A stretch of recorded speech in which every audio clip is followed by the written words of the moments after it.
Assalamualaikum warahmatullahi wabarakatuh. Perkenalkan, nama saya Kala Yasmin dari absen 19. Saya Nisrina Fitri Aska dari absen 28. Di sini kami akan mempresentasikan PowerPoint yang berjudul fitur-fitur WordPress yang tersedia pada dashboard beserta fungsinya. Yang pertama ada post. Fitur post dalam WordPress menunjukkan pada jenis konten yang digunakan untuk membuat entry atau artikel di sebuah blog atau situs web. Setiap post dapat berisi teks, gambar, video, atau jenis konten lainnya dan dapat diberi kategori dan tag untuk membantu pengguna menavigasi dan menemukan konten yang relevan. Dan fitur post di WordPress terdapat beberapa submenu yang penting untuk mengelola dan mengatur konten. Submenu yang pertama yaitu All Post. Menu All Post menampilkan daftar lengkap dari semua post yang telah dibuat di situs web. Di sini pengguna dapat melihat, mengedit, dan menghapus post yang ada. Dan yang kedua ada Add New Post. Submenu Add New Post memungkinkan pengguna untuk membuat dan menerbitkan post baru. Pengguna dapat menulis konten baru, menambahkan gambar, video, dan mengatur format post sebelum mempublikasikannya. Selanjutnya ada submenu kategori. Menu kategori digunakan untuk mengelola kategori-kategori yang diterapkan pada post. Dengan membuat kategori-kategori yang sesuai, pengguna dapat mengorganisasi konten agar lebih mudah dinavigasi oleh pembaca. Yang terakhir ada tag.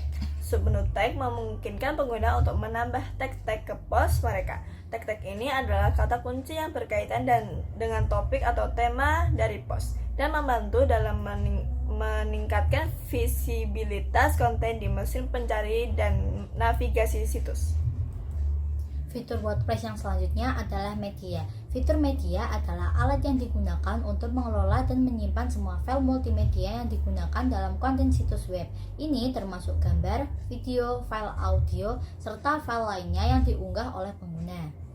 Dalam fitur media di WordPress terdapat dua submenu yang penting untuk mengelola file multimedia.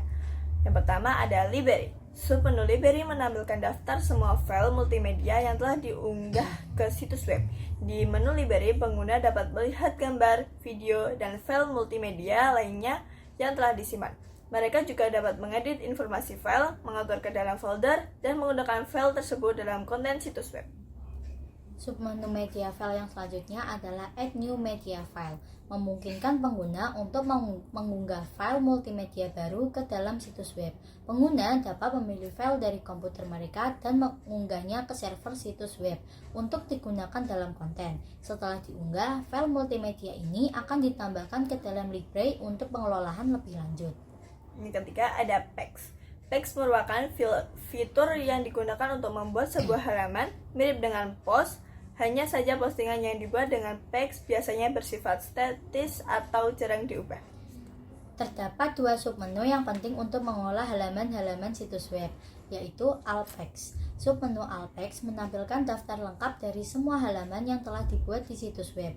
Di dalam menu Packs, pengguna dapat melihat, mengedit, dan menghapus halaman-halaman yang ada. Yang kedua ada Add New Packs. Submenu Add New Pack memungkinkan pengguna untuk membuat halaman baru di situs web mereka. Pengguna dapat menentukan judul halaman, menambah konten, dan memilih pengaturan lainnya sebelum menerbitkan halaman baru tersebut. Selanjutnya ada fitur comments. Fitur komentar dalam WordPress memungkinkan interaksi antara pengguna situs web dan pemilik situs serta antara pengguna lain. Ini memungkinkan pengunjung untuk meninggalkan komentar pada postingan atau halaman situs web yang kemudian dapat dibalas oleh pemilik situs atau pengunjung lainnya. Biasanya komentar akan diklasifikasikan lagi menjadi 1. Pending. Di sini berisi komentar yang belum disetujui oleh kita. Yang kedua ada approve. Di sini berisi komentar yang sudah disetujui. Selanjutnya ada spam, berisi komentar spam. Yang kelima ada appearance. Fitur tampilan memungkinkan pengguna untuk mengelola dan menyesuaikan tampilan visual situs web mereka. Ini termasuk memilih tema, penyelesaian tata letak, mengatur widget, dan melakukan berbagai penyesuaian lainnya untuk menciptakan tampilan yang unik dan menarik bagi situs web mereka. Ada beberapa submenu penting dan sering digunakan pada appearance, yaitu 1. Themes. Digunakan untuk mencari, menginstal, dan menghapus tema atau template.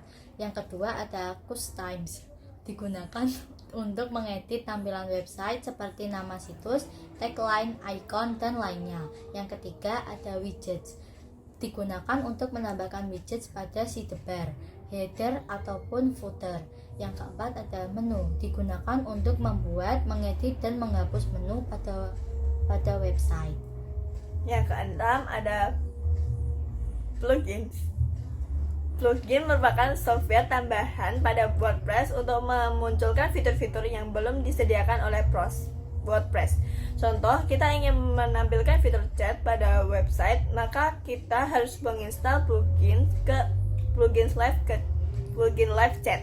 Adapun submenu dari plugin yaitu Install plugin. Submenu install plugins menampilkan daftar semua plugin yang telah diinstal di situs web. Pengguna juga dapat melihat status aktivasi, versi, dan keterangan singkat tentang setiap plugin. Pengguna juga dapat mengaktifkan, menonaktifkan, atau menghapus plugin-plugin tersebut. Yang selanjutnya ada Add New Plugin. Submenu Add New Plugin memungkinkan pengguna untuk menelusuri direktori plugin WordPress atau mengunggah plugin dari sumber eksternal untuk diinstal di situs web mereka. Pengguna dapat mencari plugin berdasarkan kata kunci, kategori, atau file custom lainnya. Yang terakhir ada plugin file editor. Submenu plugin file editor memberikan akses terhadap pengguna untuk mengedit file-file kode dari plugin yang terinstall di situs web. Pengguna dapat melakukan penyesuaian langsung pada kode plugin, tetapi diperlukan pengetahuan yang cukup tentang bahasa pemrograman PHP atau HTML dan CSS yang digunakan. Perubahan yang tidak hati-hati dapat menyebabkan kerusakan pada fungsionalitas situs WordPress Anda. Yang selanjutnya ada user. User digunakan untuk melihat pengguna WordPress. Pengguna di sini bisa admin, kontributor, dan subscriber. Saat memiliki fitur user, maka akan ditampilkan beberapa submenu lainnya, yaitu 1. All users, digunakan untuk menampilkan daftar lengkap dari semua pengguna yang terdaftar di situs web. Yang kedua ada Add New, digunakan untuk memungkinkan administrator untuk membuat akun pengguna baru di situs web. Di sini juga dapat menentukan peran pengguna, nama pengguna, alamat email, dan informasi lainnya yang diperlukan. Dan yang terakhir ada profile, digunakan untuk melihat dan mengedit profil administrator seperti edit nama, email, warna, dashboard user, dan lainnya. Yang kedelapan ada setting. Fitur pengaturan memungkinkan pengguna untuk mengonfigurasi berbagai aspek dari situs web. Ini termasuk pengaturan umum, pengaturan bacaan, pengaturan diskusi, dan banyak lagi. Dengan fitur pengaturan, pengguna WordPress dapat melakukan berbagai hal termasuk 1. General. Submenu pengaturan umum memungkinkan pengguna untuk mengatur informasi dasar tentang situs web mereka, seperti judul situs, deskripsi singkat, alamat situs, dan zona waktu. Rating. Submenu penulisan digunakan untuk mengatur preferensi penulisan, termasuk pengatur editor dan opsi terkait format penulisan. Yang ketiga ada reading. Submenu bacaan memungkinkan pengguna untuk mengatur tampilan halaman, beranda, dan pengaturan terkait konten yang ditampilkan di situs web mereka. Yang keempat ada discussion. Submenu diskusi memungkinkan pengguna untuk mengelola opsi dan izin diskusi di situs web mereka, seperti mengizinkan atau menonaktifkan komentar, mengatur moderasi komentar, dan mengatur tautan, pingback, dan trackback. Yang kelima ada media. Submenu media digunakan untuk menyesuaikan pengaturan terkait file media yang diunggah ke situs web, seperti ukuran maksimum file, tata letak galeri, dan penyimpanan. Yang keenam ada permalinks. Submenu tautan tetap memungkinkan pengguna untuk menyesuaikan struktur URL dari halaman dan postingan mereka untuk tujuan SEO dan kejelasan. Yang ketujuh ada privacy. Submenu privasi memungkinkan pengguna untuk menetapkan kebijakan privasi situs web mereka, seperti pemberitahuan kebijakan privasi dan pengatur terkait cookie. Yang kedelapan ada Redux. Submenu mungkin merujuk pada plugin atau fitur tambahan tertentu yang telah diinstal di situs web yang memiliki pengaturan terkait yang dapat dikonfigurasi melalui menu ini. Sekian dari kami. Wassalamualaikum Assalamualaikum warahmatullahi wabarakatuh.